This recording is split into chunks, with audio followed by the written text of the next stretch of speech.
আসরের নামাজের এত দাম।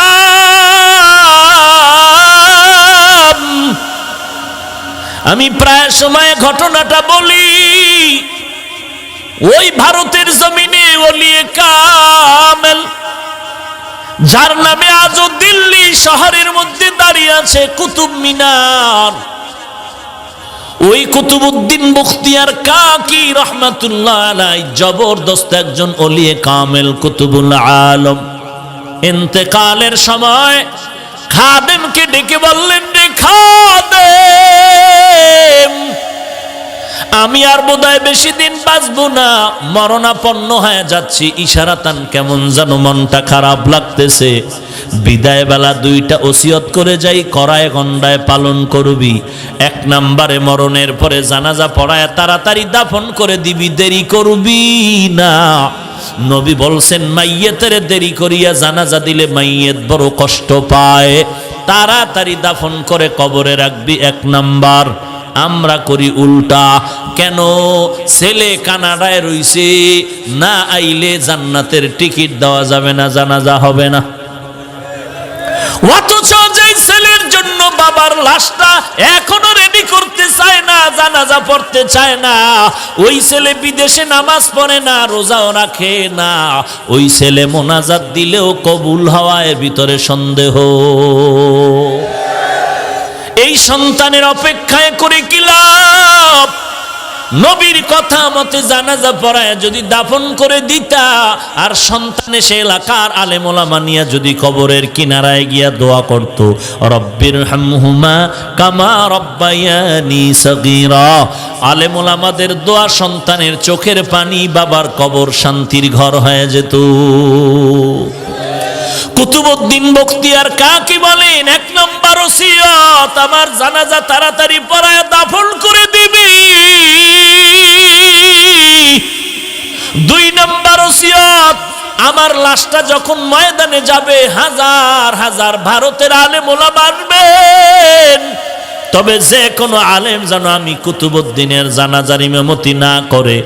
তুই আমি ঘোষণা দিলাম এমন কিছু গুণের কথা বলবো, এই গুণওয়ালা মানুষ যদি তাকে জানাজা পড়াবে, কমপক্ষে 4টা গুণের কথা বলে দিলেন। খাদেম, আমার লাশটা ময়দানে রেডি করে 4টা গুণের কথা বলে দিবি। ওই ময়দান থেকে 4 গুণওয়ালা ব্যক্তি যদি থাকে, সে জানাজার ইমামতি করবে। এই 4 গুণওয়ালা যে থাকবে না, সে যেন আমার জানাজা না পড়ায়। আল্লাহর ওলি কুতুবউদ্দিন বখতিয়ার কাকির ইন্তেকাল হয়ে গেল। খাদেম ময়দানে লাশ হাজির করে, মাইয়তকে হাজির করে এলান করে দিলেন, 1 নাম্বার ওসিয়ত, জানাজা পড়ায় তাড়াতাড়ি কবরে রাখতে হবে, বিলম্ব করা যাবে না নবীজির হাদিসের কথা মতে। 2 নাম্বার ওসিয়ত, ও এলাকার মুসলমান জনগণ, জনসমুদ্র ভালো করে শুনে নাও। কুতুবউদ্দিন বখতিয়ার কাকি বলেছেন, জানাজা তাড়াতাড়ি পড়াবার জন্য, তবে সাবধান, যে কোনো আলেম সামনে এগিয়ে আসবেন না। ওই ব্যক্তিকে আসার জন্যই অনুরোধ জানানো হয়েছে, যার মধ্যে 4টা গুণ থাকবে। 1 নাম্বার গুণ, ওই বান্দা জানাজার ইমামতি করবে যেই বান্দা জীবনে আসরের 4 রাকাত ফরজ নামাজের আগে আরো 4 রাকাত সুন্নত আছে, জীবনে তার সুন্নত ছুটে নাই। ফরজ না সুন্নত? 6 মাস না 1 বছর? জীবনেও ছুটে নাই। কেমন সুন্নত? যেই সুন্নত পড়লে সওয়াব, না পড়লে গুনাহ নাই। এই সুন্নত যখন কইছে, ময়দান ঠান্ডা হয়ে গেছে। এই কি যেমন তেমন কাম? ফরজই ঠিক রাখা যায় না, জামাত ছুটে যায় যায় হালাত, সূর্য লাল হয়ে যায়। আবার সুন্নত খাদেম চিল্লায় কইরে আলেম ওলামার দল। 1 নাম্বার গুণ হইল, জিন্দেগিতে আসরের নামাজের 4 রাকাত ফরজের আগে 4 রাকাত সুন্নত যার ছুটে নাই। 2 নাম্বার গুণ বলবো, ও আল্লাহর বান্দা, 2 নাম্বার গুণ, জীবনে বান্দা জবান দিয়া কোনোদিন মিথ্যা কথা বলে নাই, জীবনেও মিথ্যা কথা বলেন। ও হাজী সাহেব, মোবাইলের মাধ্যমে ঘরে থেকে বলো তোমা আমি এখন ঘরে নাই, বহু দূরে। কত মিথ্যা কথা বলে বলে গুনাহ কামাই করতেছো। কিয়ামতের ময়দানে দেখবা ওয়াইল নামক জাহান্নাম তোমাকে ডাকবে, ওয়াইলু ইয়াউমা ইযিল লিল মুকাজ্জিবিন, ওয়াইলু ইয়াউমা ইযিল লিল মুকাজ্জিবিন। قال النبي صلى الله عليه وآله وسلم আলা, সাবধান হে উম্মতের দল, ইয়াকুম ওয়াল কিযব ফাইন্নাল কিযবা ইয়াহদি ইলাল ফুজুর ওয়া ইন্নাল ফুজুরা ইয়াহদি ইলান নার। এই উম্মতেরা সাবধান, মিথ্যা কথা বলবা না। মিথ্যা তোমাকে ধ্বংসের পথে নিয়ে যাবে। ধ্বংসের পথ মানে জাহান্নামের পথ। ওয়াইল নামক জাহান্নাম মিথ্যাবাদীর জন্য। খাদেম বলে 2 নাম্বার গুণ, জীবনে মিথ্যা কথা বলে নাই। 3 নাম্বার, জীবনে কোনোদিন 2 চোখ দিয়া বেগানার দিকে নজর করে নাই। এই সেলফির গোষ্ঠী, একটা মিস কল পেলেই দৌড়াচ্ছ। তুই চরিত্র যেই রকম ধ্বংস করবি, কপালে বউ থাকলে এরকম চরিত্রহীনা বউ পাবি। তোর চরিত্র যেমন তোর বউ তেমন। তুই বিয়ার পরে ভাবতেছো বউ কেমন, কোনো ভাবার কিছু নাই, ডাইরেক্ট তাবিজ তুই নিজে। তুই যেমন তোর বউ তেমন। জীবনে কত মেয়ের চরিত্র আঘাত করে সরে যুবক, তোর এমন একটা বউ তুই পাবি অতটা যুবকের চরিত্র ধ্বংস করনেওয়ালা। তুই যত মেয়ের জিন্দেগি নষ্ট করেছো, যত মানুষের চরিত্র ধ্বংস করেছো, এমন এক জল্লাদ তোর ঘরে আসবে বউ হইয়া, 1 বছরে তোর 30 বছরের জাল মিটায় দিবি। হাসো, বেহায়ার মতো হাসো, টের ভাবি সময় মতো। এরে নবীর আশিক উম্মতির দল, এখানে যেই যুবক আছো সকলের বোন আছে না নাই? হয়তো তোমার নিজের বোন নাই, চাচতো বোন আছে, মামতো বোন আছে, অধিকাংশ তো নিজের বোন আছে। আকল যদি ঠিক থাকে চিন্তা করে বল, তোর বোনের যদি খবর শোনো কেউ হামলা করেছে চরিত্রের উপরে, তোর কাছে খুশি লাগবে? তো আর একটা মেয়ের উপরে যখন হামলা করো, ওর মা বাবা ওর ভাইয়েরাও তো খুশি হয় না। আল্লাহর লানত তোর উপরে আসবে। আয়নার সামনে তাকাইয়া দেখ তোর চেহারার ফুটন্ত সেই রং কোথায় চলে গেল। তোরে এখন গাঞ্জাখোরের মতো কেন দেখা যায়? তোর চেহারা দেখলে কেন মায়া লাগে না? ওই মোবাইল হলো তোর ধ্বংসের কারণ। ভাইরা আমার, আল্লাহর বান্দা কুতুবউদ্দিনের খাদেম চিন্তা করে ডাক দিয়া কয়, 3 নাম্বার গুণ জীবনে বেগানার দিকে নজর করে নাই। 4 নাম্বার গুণ হলো জিন্দেগিতে কোনোদিন তাহাজ্জুদের নামাজ কাজা করে নাই। তাহাজ্জুদ বুঝেননি? যেটা ফজরের আজানের পরে পরে। হ্যাঁ, হায় হায়, পূজানি মাদ্রাসায় পড়ি আর মসজিদে নামাজ পড়াইতাম ছাত্র জীবনে। তো ছোটবেলার থেকে যেহেতু কণ্ঠ ভালো, মা গজল শিখাইতেন, ফাঁকে ফাঁকে বলতাম। তো আজান দিতাম মাঝে মাঝে আর গজল কইতাম। তো নামি এক ব্যক্তি এলাকার ধান্দাবাজ কয়, আমরা তাহাজ্জুদ পড়ি, আপনি গজল বলেন কেন আজানের পরে? আমাদের ডিস্টার্ব হয়। এবার বুঝেন যে আজানের পরে কি তাহাজ্জুদ পড়ে মগা। হেই হইল মসজিদের সভাপতি, কথা কয় না। ভাইরা আমার, বড় দুঃখ, তাহাজ্জুদের নামাজ এমন একটা নামাজ, 5 বেলার নামাজ ফরজের আগে তাহাজ্জুদ ছিল বড় আবশ্যকীয় নামাজ। যদিও 5 ওয়াক্ত নামাজ ফরজের পরে তাহাজ্জুদের ফরজিয়াত বাতিল হয়ে গেছে, কিন্তু মর্যাদা 1 বিন্দু বাতিল হয় নাই। অতি গভীর হয় রজনী যখন, নীরবে প্রভুর নাম জপিও তখন। প্রভুর করুণা যদি পাইবারে চাও, প্রভুর করুণা যদি পাইবারে চাও, গভীর রাতে উঠে প্রভুর গুণগান গাও, গভীর রাতে উঠে প্রভুর গুণগান গাও। ও দোকানওয়ালা ভাই, আপনি দোকানদারি বন্ধ করে রাত্র 12টায় বিদায় নেন, বাসায় গিয়া ফ্রেশ হইয়া এরপরে খানা খান, খানা খাইয়া ঘুমাইতে আপনার 2টা বাজে। একটু যদি মুজাহাদা চেষ্টা করে 2 রাকাত তাহাজ্জুদ পড়ে ঘুমায় যান, আপনার মতো ধনী ব্যবসায়ী জগতে আর কেউ হতে পারে না। আপনার মতো ব্যবসায়ী সম্পর্কে আল্লাহর রাসূল সুসংবাদ দিয়েছেন, রাসূলের পাশে জান্নাতে থাকবেন।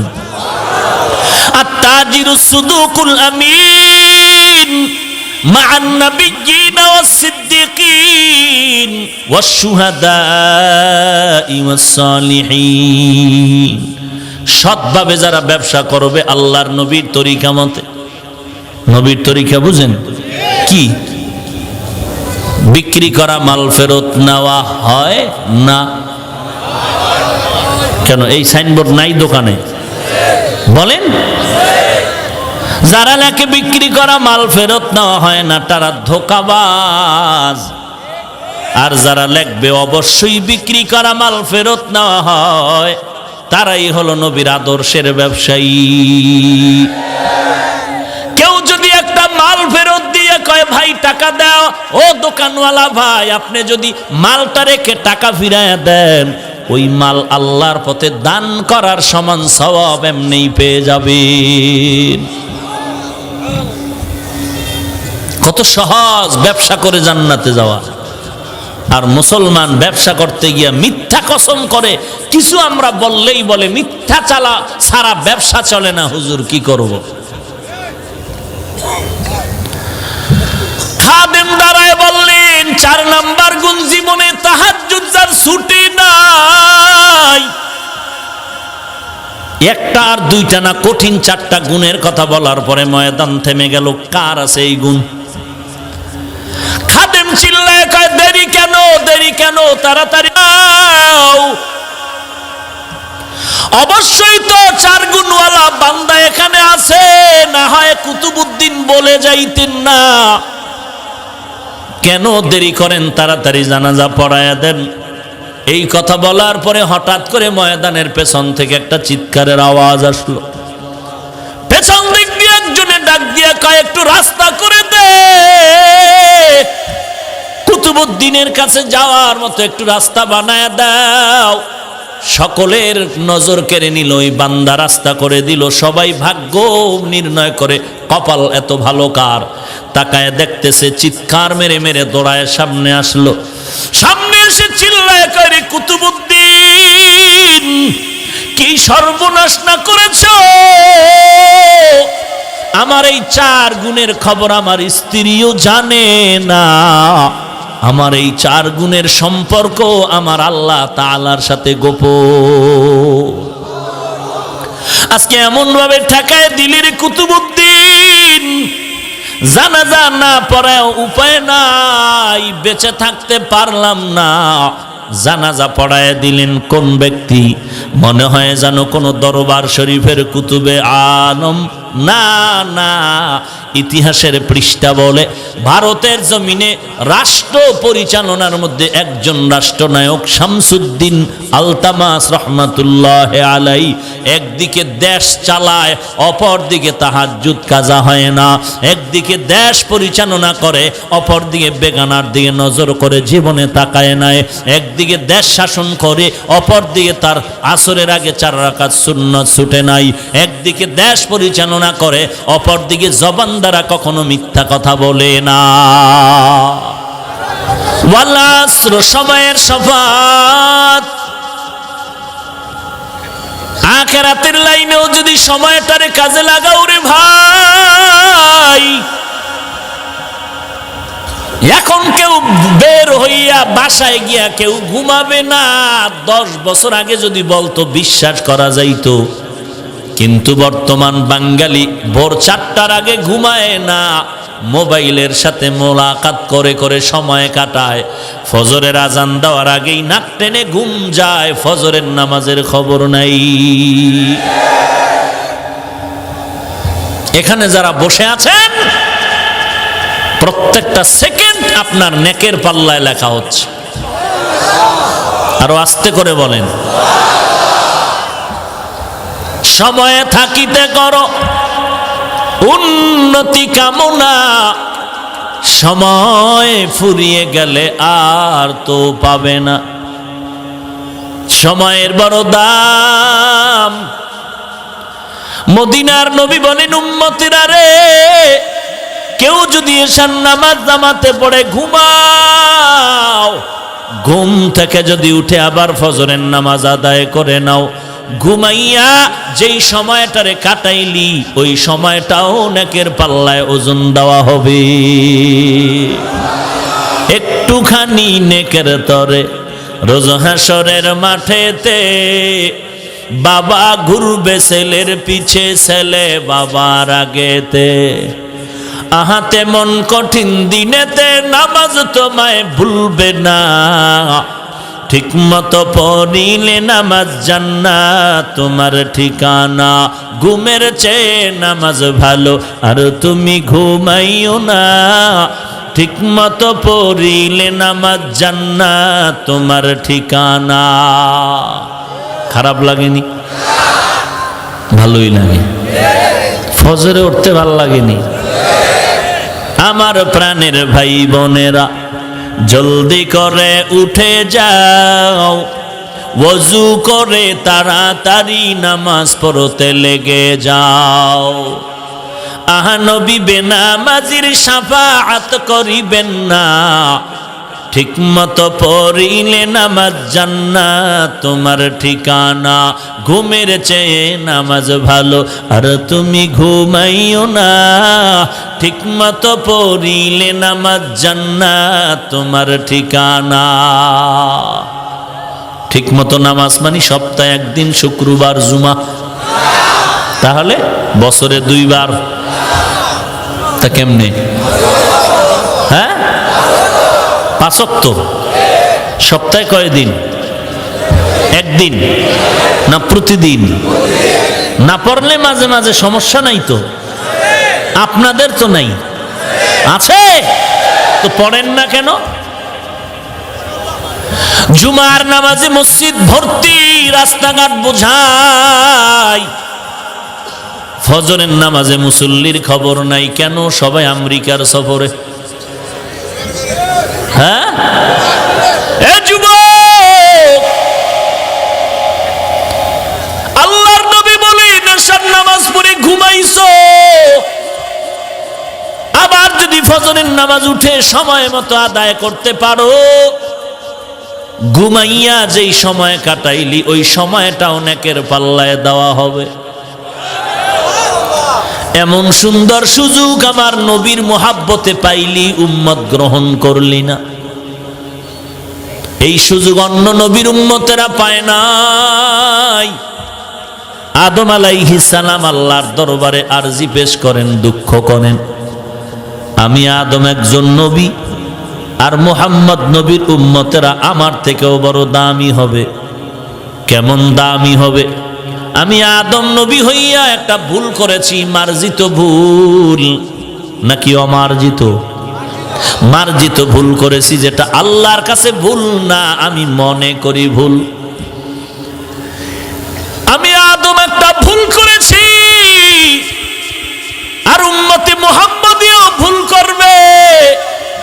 ব্যবধানটা কেমন হবে? আমি আদম নবী হইয়াও একটা ভুলের কারণে আমার জান্নাতি পোশাক পরে গেল, উলঙ্গ হয়ে গেলাম। আর মুহাম্মদের বরকতে ওই উম্মতেরা যদি একটা ভুল করে, কখনো পোশাক তার শরীর খালি করবে না। আদম বলেন, আমি আদম নবী হইয়া একটা ভুল করেছি, মার্জিত ভুল। এই ভুলের কারণে আল্লাহ জান্নাত থেকে ধাক্কা দিয়ে আমাকে দুনিয়াতে পাঠিয়ে দিয়েছেন। আর মুহাম্মদের বরকতে যদি উম্মতেরা ভুল করো, তোকে আল্লাহ এক জমিন থেকে আর এক জমিনে ধাক্কা দিয়া ফেলে দিবেন না। বরকত নবীজির। আদম নবী বলেন, আমি আদম নবী হওয়ার পর একটা মার্জিত ভুল করার কারণে আল্লাহ তাআলা আমার স্ত্রীর থেকে আমাকে আলাদা করে দিয়েছেন। একদিন আর দুদিন না, বছর বছর এত দূরত্ব হয়ে গেল, আমি আর আমার বিবি হাওয়াকে চিনি না। কিন্তু মুহাম্মদ নবীর বরকতে উম্মতেরা যদি ভুল করে, আল্লাহ তাআলা ওই ভুলের কারণে স্বামীদের থেকে স্ত্রীদেরকে আলাদা করবেন না। আদম নবী বলেন, 4 নাম্বার আফসোস, আমি আদম নবী হওয়ার পরেও মার্জিত ভুল করার কারণে বছর বছর পর্যন্ত আল্লাহর কাছে কান্না করেছে। এরপরও আল্লাহ ক্ষমার জন্য একটা জায়গা নির্ধারণ করে দিলেন, জাবালে রহমত। ওই পাহাড়ের চূড়ায় গিয়ে ক্ষমা চাও, বলো রব্বানা যালামনা আনফুসানা ওয়া ইল্লাম তাগফির লানা ওয়া তারহামনা লানাকুনান্না মিনাল খাসিরিন। আদম নবী আল্লাহর কাছে ক্ষমা চাইলেন ওই রহমতের পাহাড়ে গিয়ে। আদম বলেন, আদম নামে সর্বপ্রথম তুমি আমায় বানাইয়া তোমার সাথে কাহার নামটা লিখি না রাখিয়া। আল্লাহ বলেন, আমার বন্ধু মুহাম্মদ আমার সাথে জড়িত, যাহার সৃষ্টি না হইলে আসমান জমিন না হইত। আদম নবী বলেন, আমি ভুল করে কেঁদেছি শত শত বছর। আল্লাহ তাআলা ক্ষমার জন্য নির্ধারিত পাহাড় বানায় দিলেন, ওই পাহাড়ে গিয়া ক্ষমা চাও। আর আখিরি জামানার নবী মুহাম্মদের উম্মতের এত সুযোগ, একটা ভুল করার কারণে আল্লাহ একটা নির্ধারিত কোন জায়গায় পাঠায় দিবেন না তওবার জন্য, বরং আল্লাহ আখিরি নবীর বরকতে বলবে, উম্মতেরা যেখানেই তওবা করবি সেখানেই তোর গুনাহ মাআফ। ইমামুল আউয়ালিন আল আখিরিন বহরে সাদকা রাহমাতাল লিল আলামিন সাইয়্যিদুল কাউনাইন খাতমুল মুরসালিন আখির আমদ বুদ ফখরুল আউয়ালিন। আজকে বেঈমান নবীর কালেমা পড়ে মুসলমান হয়, নবীর আদর্শ দেখি। আর আমার মুসলমান নবীর উম্মাত হইয়া নবীর সুন্নতের জবাই করো। নবীর আদর্শ এত সুন্দর, বেঈমানেরা দেখে দেখে নবীর আদর্শের পাগল হয়ে কালেমা পতাকায় ঢুকতেছে। আর আমার কলিজার টুকরা যুবক আমার নবীর আদর্শ জবাই করিয়া ক্রিকেটারের সাইজে চুল কেটে বান্দর হচ্ছে। তুই নবীর নিয়ে গর্ব করবি বেঈমানের সাথে? এই বেঈমান, আমরা এমন একজন নবী পেয়েছি, দুনিয়াতে যত আদর্শ দেখেছি সব আদর্শগুলো নাপাক, একমাত্র মদিনার নবীর আদর্শই হলো পাক।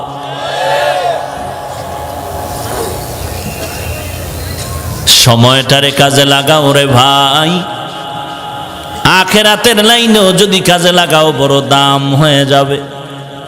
হাকিমুল উম্মত মুজাদ্দিদুল মিল্লাত শাহ আশরাফ আলী থানভী রাহমাতুল্লাহ আলাইহির এত নাম কেন, এত দাম কেন? টাকা বেশি ছিল না? না, হাজারের উপরে কিতাব লিখেছেন, আবার দাওয়াতেরও কাজ করেছেন, তাজকিয়ায়ে নফসেরও কাজ করেছেন, দর্স তাদরিসেরও কাজ করেছেন। এই কি হইল? আমি তো গুছাই নিতেছি দোয়ার জন্য, খারাপ লাগে? তাই গজবের ব্যারাম কেন? যদি ভেতরে দীর্ঘ টাইম বসার অভ্যাস না থাকে ঢুকলেন কেন? বাহিরে দাঁড়ায় বিড়ি টানতেন আর বয়ান শুনতেন, দেখতামও না, কিছু বলতামও না, আর 5 মিনিট মোনাজাত হয়ে যাবে, কেউ উঠলে এর আগেই হয়ে যাবে। আর নমুনা তো তাই দেখা যাচ্ছে।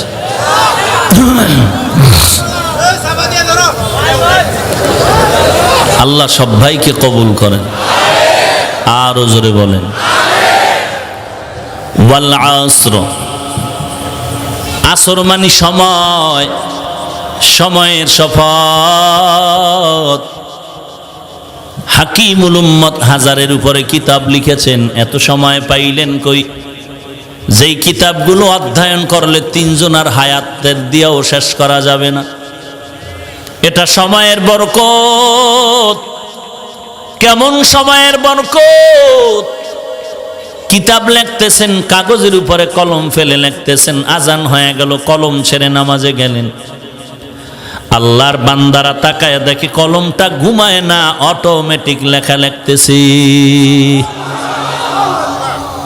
এটা কেমনে হয়? কেমনে হয়? কেমনে হয়? মুরব্বি না থাকলে বোঝানো যাবে না। এটা আল্লাহর কুদরতে এমনে হয়। এই পাওয়ারটার নাম ফুরকান। এই পাওয়ারের নাম কি? ফুরকান। ইয়া আইয়ুহাল্লাযীনা আমানু ইন তাত্তাকুল্লাহ ইয়াজআল লাকুম ফুরকানা। তাকওয়ার উপরে চলো, আল্লাহ তোমাকে ফুরকান নামের দৌলত দান করবেন। মা মা'নাল ফুরকান হুয়া নূরুম মিন ইলাহি। আল্লাহর পক্ষ থেকে একটা নূর। এই নূরের দ্বারা কি করে? মা ফুররিকা বিহি বাইনাল হাক্কি ওয়াল বাতিল। ওই নূরের আলো দিয়া হক বাতিল নির্ণয় করে আল্লাহর তাকওয়াওয়ালা বান্দারা হকের পক্ষে আগায়া যায়।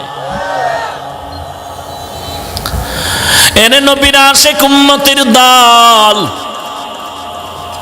সাহাবায়ে কেরামরা আমাদের থেকে আমলের দিকে কম ছিলেন না বেশি? হায় হায়, আমাদের থেকে তাদের ইলম কম না বেশি? কেমন বেশি? কোনো তুলনা নাই। এত বড় আলেম, এত বড় মুফতি, এত বড় মুহাদ্দিস সাহাবাদের থেকে আর কেউ। এরপরেও ব্যবসাও করেছেন, চাকুরিও করেছেন, জিহাদ করেছেন, আবার তাহাজ্জুদ, ইশরাক, আউয়াবিন, চাষ কোনোটা বন্ধ নাই। এত আমল, এত ইলম, এত ব্যস্ততার মাঝেও তাদের তাহাজ্জুদ বন্ধ নাই। আবার রাতের বেলা নামাজে দাঁড়ায় কান্নার আওয়াজ, কবরে একা আমি কেমনে থাকবো? এরে নবীর উম্মতের দল, এই জন্য এদের এত নাম, এত দাম। আল্লাহ বলেন সময়টারে কাজে লাগাও, দুনিয়ার লাইনও দামি হয়ে যাবে, আখিরাতের লাইনও দামি হয়ে যাবে। আসরের আরেকটা অর্থ হলো আসরের নামাজ। তো অর্থ কি হবে? ওয়াল আসর শব্দের অর্থ হবে আসরের নামাজের শপথ। আসরের নামাজের শপথ কেন? বলে আল্লাহ পাক এই নামাজের মধ্যে কিছু বিশেষত্ব রেখেছেন। কোরআনের অন্য আয়াতে আল্লাহ বলেন হাফিজু আলাস সালাওয়াত ওয়াস সালাতিল উস্তা। সমস্ত নামাজের হেফাজত করো, বিশেষ করে মধ্যবর্তী নামাজ, দিন আর রাতের মাঝখানে আসরের নামাজ। সমস্ত নামাজের হেফাজত করোর মধ্যে আসরও ঢুকানো আছে। আবার আল্লাহ আসরের কথা ইশারাতান আলাদা কেন বললেন? বলে আসরের নামাজটা এমন একটা নামাজ দিনের বেলার ফেরেশতারা ডিউটি শেষ করে বিদায় নেয়, রাতের বেলার ডিউটি করনেওয়ালা ফেরেশতারা ডিউটি শুরু করে। বরুড়া থানার ওসি সাহেব নতুন আসতেছেন, পুরান ওসি সাহেব বিদায় নিচ্ছেন। এমন সময় নতুন ওসি সাহেব বলেন, ভাই বরুড়ার হালাতগুলো আমাকে একটু ডায়েরি করে দেন। বলে, ভাইজান 10 জন লোকের নাম ডায়েরি করে দিলাম, এই এলাকার বড় দামি, এদের সাথে যোগাযোগ যথাযথ রাখলে হাদিয়া ভালো সময় মতো পেয়ে যাবেন। আর নিরপেক্ষতার সূত্রে কিছু যদি জানতে চান, বরুড়া কেন্দ্রীয় মসজিদের খতিব থেকে জেনে নিবেন। পুরান ওসি যা বলে গেল, নতুন ওসি এসে তা মূল্যায়নের সাথে ওই অনুযায়ী ফলো করে আগাচ্ছে। বিদায়বেলা দিনের ফেরেশতারা বলে, আসরের নামাজের মধ্যে যেই মানুষগুলো দাঁড়ানো আছে, আমরা রিপোর্ট দিলাম এদের মতো ভালো মানুষ জমিনে নাই। রাতের ফেরেশতা ডিউটির শুরুতে লিখে দেয়, ওরাও ভালো বলেছে, আমরাও বলে দিলাম এরা ভালো মানুষ।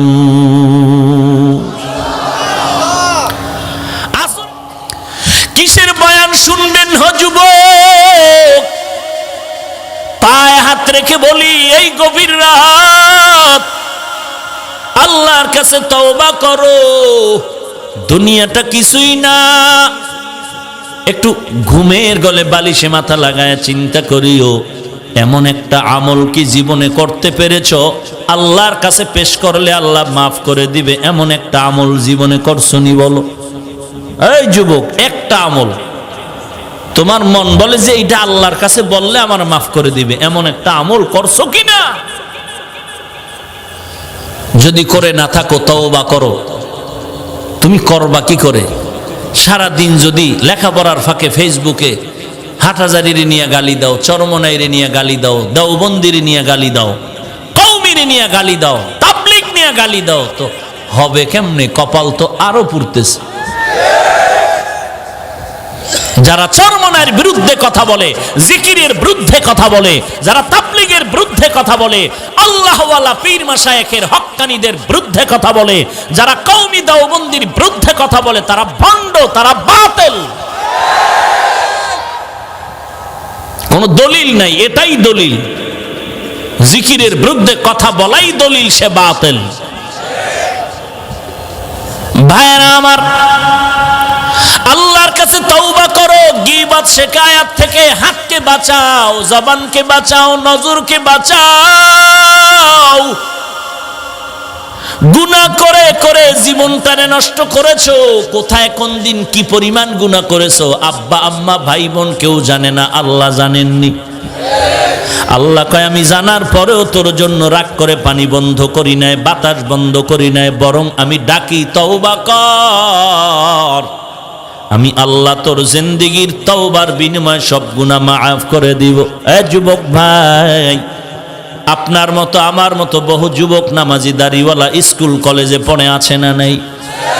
কোটি টাকার ব্যবসা করে, হারাম খায় না, অভাব নাই। এরা আবার পুলিশ বিডিআরের চাকরি করে, অভাব নাই। কৃষি কাজ করে, ড্রাইভারি করে, নামাজ বাদ দেয় না, দাড়ি কাটে না, অভাব নাই। তুমি কেন পারবা না? আল্লাহর কাছে তওবা করো, আল্লাহ তুমি মাফ করে দাও। এই ময়দান থেকে খালি হাতে ফিরতে চাই না। আজকে থেকে গুনাহ করব না, নামাজ ছাড়ব না, মা বাবাকে কষ্ট দিব না, আল্লাহর নবীর তরিকার বাহিরে চলব না। তওবা করার জন্য যদি দিলটা তৈরি হয়, মুনাফিকি যদি না থাকে, খাঁটি তওবার নিয়তে দুটো হাত আল্লাহকে দেখায়া দাও। আয় আল্লাহ সবার হাত কবুল করে নেন। আয় আল্লাহ তওবা কবুল করে নেন। তওবার উপরে মজবুত হয়ে চলার তৌফিক দান করেন, আমিন।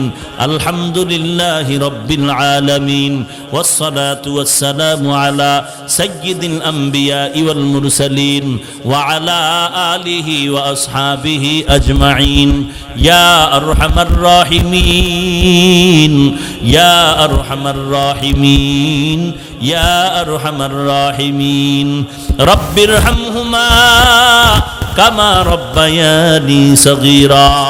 আল্লাহুম্মা ইন্না নাসআলুকা রিযাকা ওয়াল জান্নাহ। আল্লাহুম্মা ইন্না নাউযু বিকা মিন সাখাতিকা ওয়ান নার। ও দয়ার মালিক, দুদিন ব্যাপী মাহফিলের শেষ দোয়ায় আমরা হাত তুলেছি। অনেক ওলামায়ে কেরাম, সাদা দাড়িওয়ালা হাজী সাহেব, মুরব্বীরা হাত তুলেছেন। অনেক যুবক ভাই, ছাত্র ভাই, ব্যবসায়ী, চাকরিজীবী, শ্রমিকরা হাত তুলেছেন। আয় আল্লাহ, পর্দার আড়ালের কত মা বোনেরা হাত তুলেছেন।